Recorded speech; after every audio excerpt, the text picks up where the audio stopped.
Shalom sahabat-sahabatku terkasih di dalam Tuhan Yesus Kristus. Bersama saya Martin Kurniawan. Saat ini kita berada di dalam satu program pembelajaran seputar ayat Alkitab dan iman Kristen. Program tanya jawab singkat ini saya beri nama Mengasihi Tuhan dengan Akal Budi. Oke, seperti episode-episode sebelumnya, di mana di sini saya akan membacakan semua pertanyaan-pertanyaan yang sudah masuk, dan saya akan menjawabnya secara singkat, padat, dan sejelas mungkin. Untuk itu, ikuti terus video ini sampai dengan akhir, sehingga saudara bisa belajar banyak dari semua pertanyaan-pertanyaan dan jawaban-jawaban yang sudah saya berikan. Be a smart Christian. Oke, baik, kita langsung saja ke pertanyaan yang pertama. Pak, mohon penjelasan. Apakah setiap hari raya orang Yahudi, orang Kristen Indonesia harus mengikuti? Salah satu contohnya adalah Rosh Hashanah.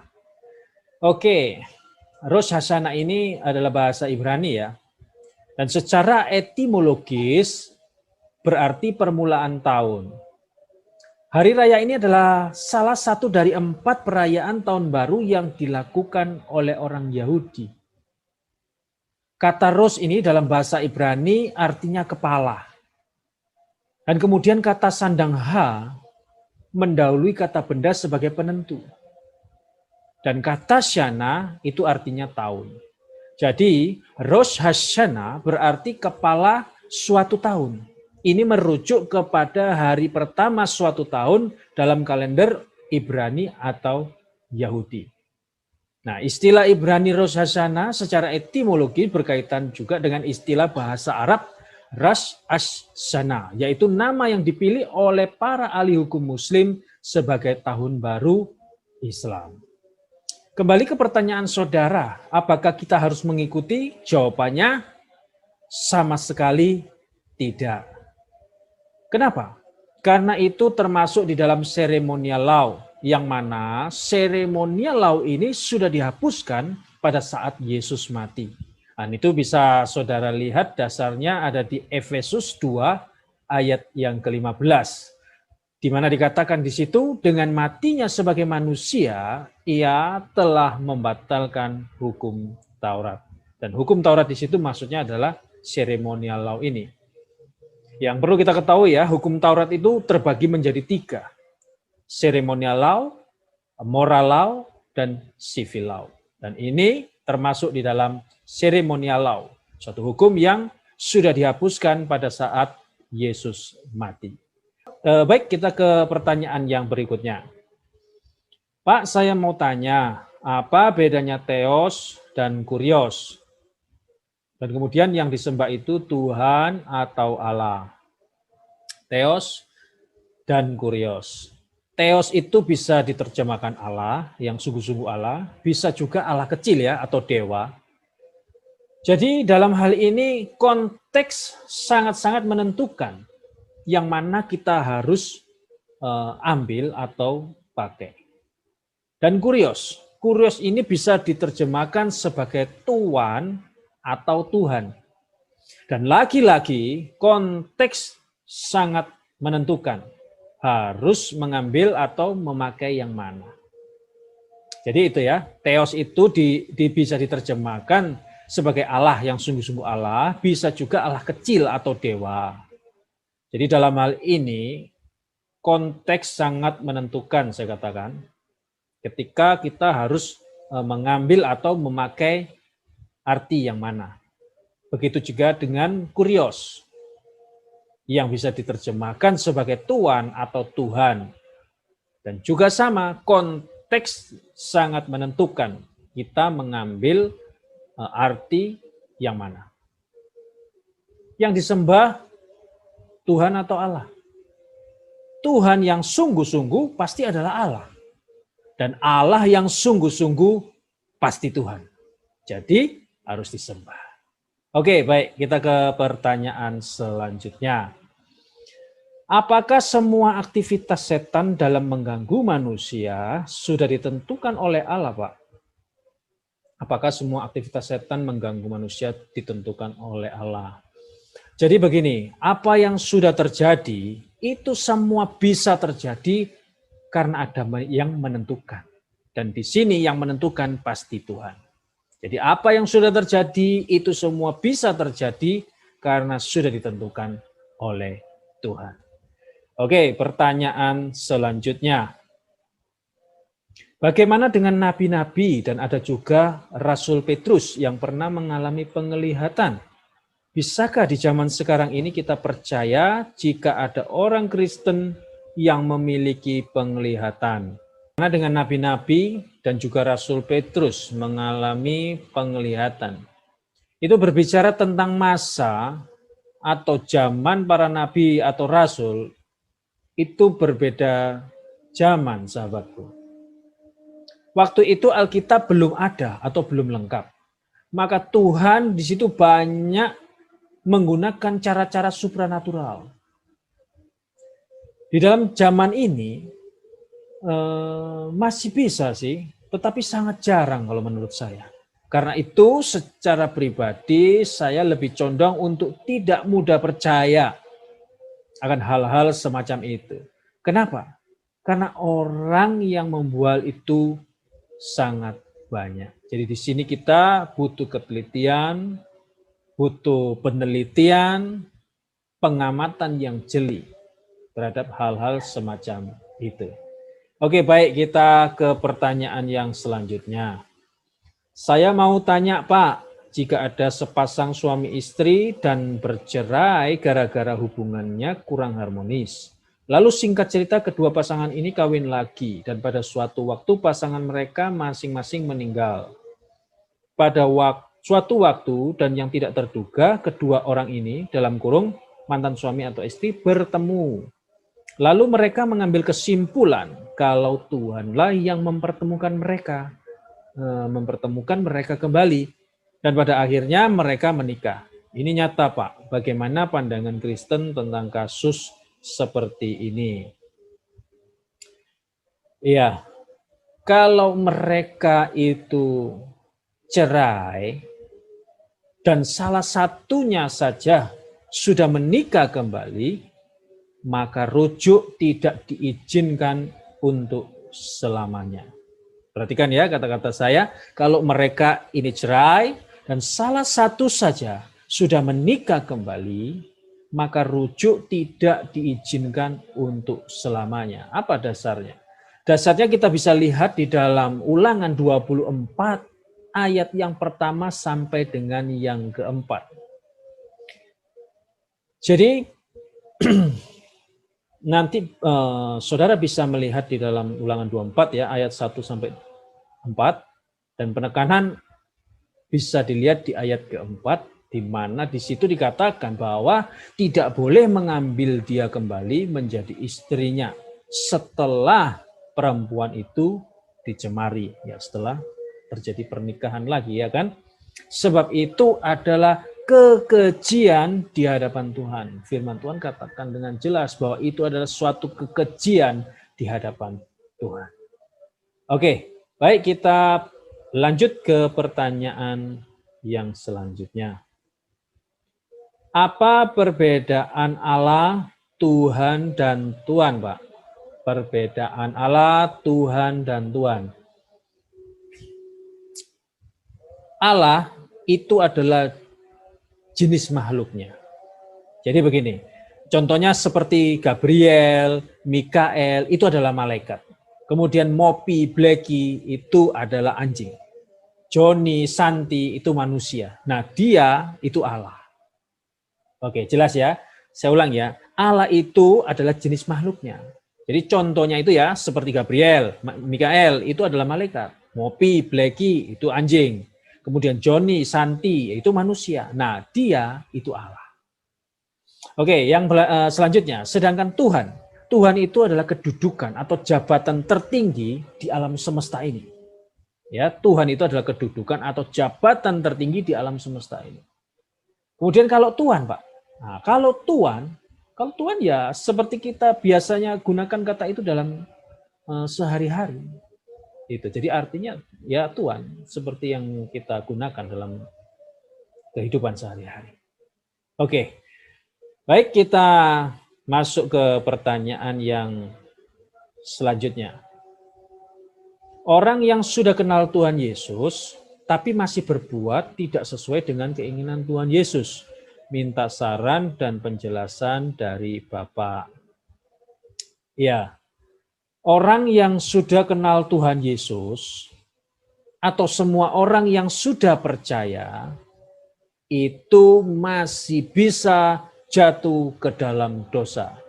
Saya ulang ya, orang yang sudah mengenal Tuhan Yesus, atau semua orang yang sudah percaya, itu masih bisa jatuh ke dalam dosa. Ya, kecuali kalau dia sudah di surga, baru tidak bisa berdosa lagi. Oke? Oke, baik, kita ke pertanyaan berikutnya. Izin tanya, Pak, jika Allah di dalam kemahatauannya tahu Adam dan Hawa akan jatuh ke dalam dosa di dalam kehendak bebasnya, kenapa Allah masih menciptakan manusia? Apakah manusia jatuh ke dalam dosa adalah bagian dari rencana Allah? Rencana Allah. Jadi memang Dia yang tentukan itu.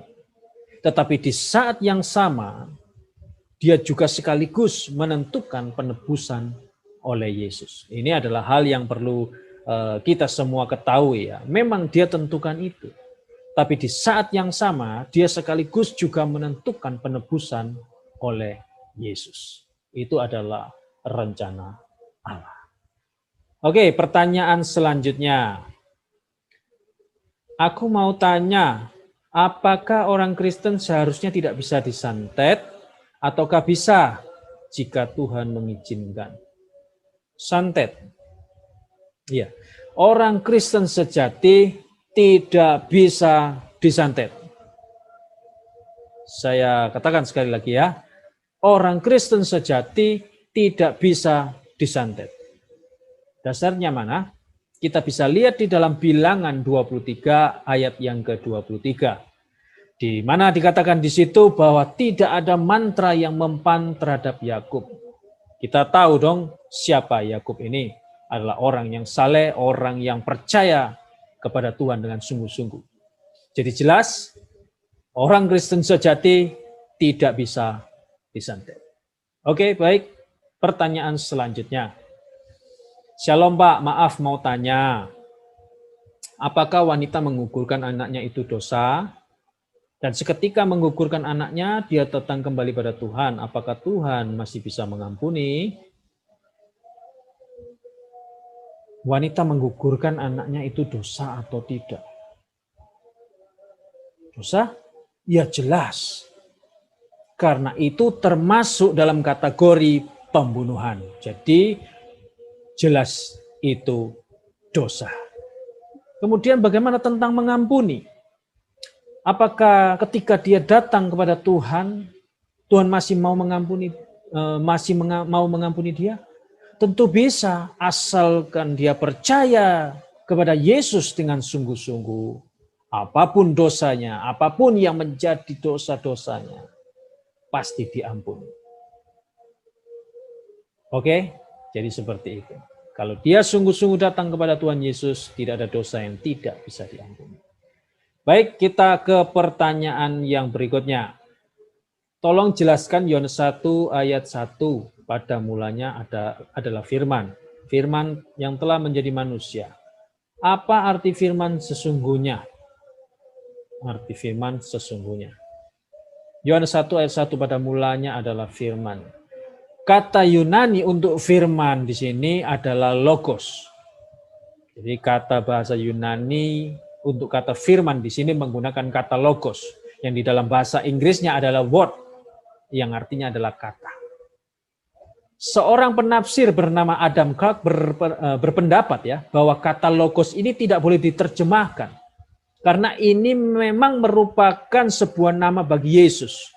Sama halnya dengan kata Yesus atau Kristus yang juga tidak diterjemahkan. Jadi ayat 1 ini jelas menunjukkan bahwa firman itu adalah Yesus. Ini tidak menunjuk kepada manusia Yesus ya, tetapi kepada Yesus sebagai anak Allah. Mengapa Yesus disebut firman atau word atau kata? Karena word atau kata itu berfungsi untuk menyatakan diri kita, pikiran kita, kehendak kita, dan apa yang ada di dalam diri kita kepada orang lain. Nah, Yesus disebut word atau kata karena ia menyatakan Allah, pikiran Allah, kehendak Allah kepada kita. Bandingkan di dalam ayat 18, juga ada di dalam Matius 11 ayat ke-27, ada juga di dalam Ibrani 1 ayat yang ke-1. Mengapa Yesus disebut firman atau word atau kata? Karena Yesus merupakan subjek utama dalam kitab suci yang merupakan firman atau kata-kata Allah yang tertulis. Oke, puji Tuhan. Baik, kita masuk ke pertanyaan yang selanjutnya. Selamat sore, Pak. Saya mau tanya, bagaimana nasib orang-orang yang lahir sebelum Tuhan Yesus dan tidak mengenalnya dan berada di belahan bumi yang lain? Apakah selamat atau binasa? Terima kasih, Pak. Tuhan Yesus memberkati. Oke. Bagaimana nasib orang-orang yang lahir sebelum Tuhan Yesus? Nasib orang-orang yang lahir sebelum Tuhan Yesus berada di belahan bumi lain. Jadi begini, yang jelas jika tidak mendengar Yesus tentu tidak bisa percaya, ya kan? Dan siapa tidak percaya itu pasti binasa. Kita bisa baca di dalam Roma 10 ayat 13 sampai 14. Dikatakan di sana bahwa bagaimana mereka dapat percaya kepada Dia, kepada Yesus maksudnya, jika mereka tidak mendengar tentang Yesus. Bagaimana mereka mendengar tentang Yesus jika tidak ada yang memberitakannya? Untuk itu, kita harus banyak melakukan PI atau pekabaran Injil. Kemudian bagaimana, Mak? Tadi yang pertama, nasib orang-orang yang lahir sebelum Tuhan Yesus. Nasib orang-orang yang lahir sebelum Tuhan Yesus atau sebelum zaman Tuhan Yesus. Mereka mempercayai janji Allah, yaitu kedatangan Mesias, kedatangan Tuhan Yesus. Siapa percaya kepada itu, kepada janji Tuhan itu, mereka pasti diselamatkan. Gitu. Jadi semua merujuk atau berujung pada Tuhan Yesus. Ujungnya itu adalah Tuhan Yesus. Zaman sebelum Tuhan Yesus, melihat ke Tuhan Yesus yang belum datang. Zaman sesudah Tuhan Yesus, melihat Tuhan Yesus atau mempercayai Tuhan Yesus yang sudah datang. Oke, baik, kita ke pertanyaan yang selanjutnya. Iman tanpa perbuatan maksudnya gimana, Pak? Iman tanpa perbuatan. Iman tanpa perbuatan itu maksudnya orangnya itu mengaku bahwa dirinya adalah orang percaya. Namun hidupnya sama sekali tidak mencerminkan atau tidak seperti orang Kristen. Jadi maksudnya iman tanpa perbuatan di sini adalah seperti itu. Jadi maksudnya itu orang itu mengaku bahwa dirinya adalah seorang percaya, namun hidupnya sama sekali atau jauh seperti orang Kristen. Hidupnya sama sekali tidak mencerminkan bahwa dia adalah orang Kristen. Oke, pertanyaan yang berikutnya. Pak, tolong jelaskan Yohanes 3 ayat 13. Tidak ada seorang pun yang telah naik ke sorga selain daripada Dia yang telah turun dari sorga, yaitu Anak Manusia. Waktu Yesus bicara, Elia dan Musa sudah naik ke sorga. Gimana melaraskan ayat ini? Saudara bisa baca di ayat 12-nya ya. Itu berbicara tentang pengajaran firman. Jadi ayat 13 maksudnya tidak ada orang yang naik ke sorga lalu turun mengajar firman. Hanya Yesus yang dari sorga turun dan mengajar firman. Elia itu hanya naik, tidak turun lalu mengajar firman. Itu. Jadi maksudnya itu seperti itu. Saya ulangi ya, kita harus baca di ayat ke-12-nya. Itu berbicara tentang pengajaran firman. Jadi ayat 13-nya, maksudnya itu tidak ada orang yang naik ke surga, lalu turun kemudian mengajar firman seperti Yesus. Nah, hanya Yesus yang dari surga turun dan mengajar firman. Elia itu naik, tapi tidak turun lagi untuk mengajar firman. Itu. Jadi seperti itu maksudnya. Oke, baik, kita berada di pertanyaan yang terakhir untuk episode kali ini. Pertanyaannya, selamat siang Pak. Saya mau tanya dalam Kejadian 1 ayat 26. Berfirmanlah Allah, baiklah kita menjadikan manusia menurut gambar dan rupa kita. Yang saya tanyakan, kita itu siapa Pak? Kata kita di dalam Kejadian 1 ayat 26 itu adalah kata ganti orang bentuk jamak. Maka dapat disimpulkan bahwa pada saat itu pribadi Allah yang satu sedang berbicara kepada pribadi yang lain. Ya, jelas ya. Jadi kata kita dalam Kejadian 1 ayat 26 itu adalah kata ganti orang bentuk jamak. Maka dapat disimpulkan bahwa pada saat itu ketika terjadi pembicaraan pribadi Allah yang satu itu berbicara kepada pribadi yang lain. Dan hal ini jelas merujuk kepada ketiga pribadi dari Tritunggal, yaitu Bapa, Anak, dan Roh Kudus. Ya, jadi mereka itu saat itu seperti sedang rembukan. Gitu. Oke, baik. Jawaban ini menutup episode kali ini. Bagi Bapak, Ibu, Saudara, sahabat-sahabat saya semuanya yang terkasih di dalam Tuhan Yesus Kristus, apabila saudara memiliki pertanyaan-pertanyaan seputar ayat Alkitab dan iman Kristen, silakan Anda menuliskannya di kolom komentar dan saya akan menjawabnya di dalam episode selanjutnya. Oke, tetap setia, tetap semangat, dan tetaplah percaya kepada Tuhan Yesus apapun yang terjadi. Tuhan Yesus memberkati. Shalom.